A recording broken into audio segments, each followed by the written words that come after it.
ये चंद माह पहले का वाक़या है, मगर मेरे लिए इंतहाई यादगार बन गया है, क्योंकि ये न सिर्फ यादगार है बल्कि खासा पुरअसरार और दिलचस्प भी है। मेरे बैचलर ऑफ आर्ट्स के इम्तिहानात होने वाले थे, मगर उनसे कुछ ही दिन पहले अचानक मेरी तबीयत ख़राब हो गई। कई रोज़ तक बिस्तर से हिला जुल भी ना गया। नकाहत इस कदर थी कि बिस्तर से उठती तो सर चकराने लगता और मजबूरा मुझे दोबारा लेट जाना पड़ता।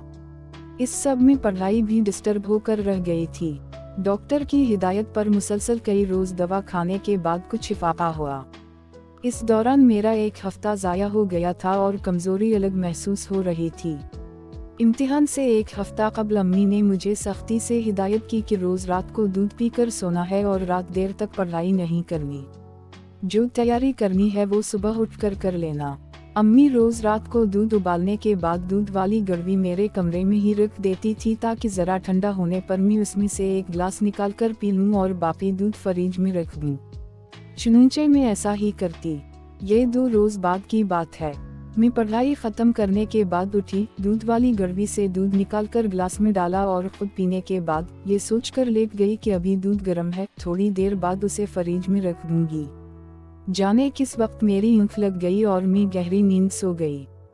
रात का जाने कौन सा खा था जब अचानक मेरी ऊँख किसी बर्तन के गिरने की आवाज़ से खल गई। मुझे कमरे में कुछ गड़बड़ महसूस हुई और मैंने उठकर चारों तरफ नजरें घुमाई। फिर एक जानिब मुझे कोई चीज़ तेज़ी से हरकत करती नजर आई, जिसे देखकर मेरी घगी बंद गई। छोटी से कोई चीज़ कमरे के फर्श पर तेज़ी से उछल रही थी और उसकी इस हरकत से बर्तन गिरने की आवाज़ पैदा हो रही थी। अब मेरी नज़रें नीम अंधेरे में कुछ हद तक देखने के काबिल हो गई थीं। अब जो मैंने गौर से देखा तो मालूम हुआ कि कोई सियाह रंग की चीज़ दूध वाली गड़वी को लेकर ऊपर नीचे ऐसे उछल रही है जैसे कोई गेंद हो, और उसी से वो बर्तन गिरने जैसी आवाज़ पैदा हो रही थी।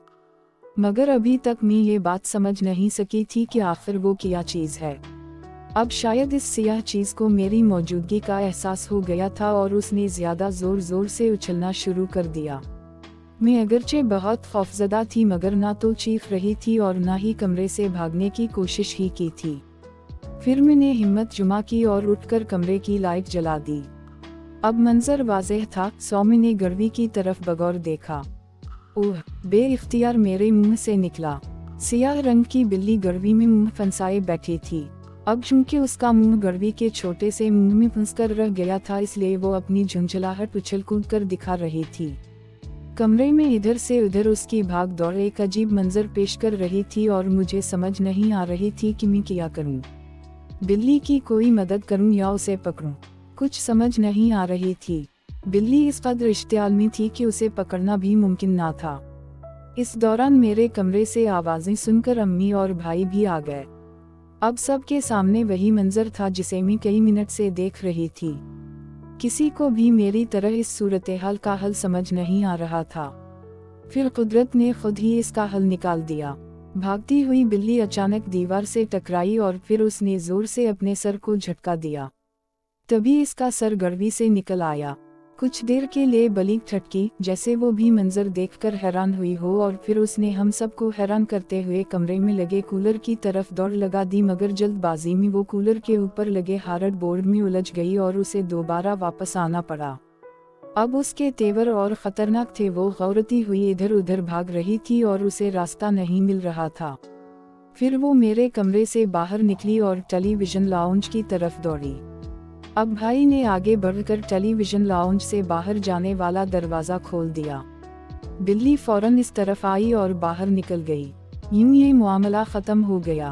अब इस बात पर गौर शुरू हुआ कि बिल्ली के साथ क्या और कैसे हुआ।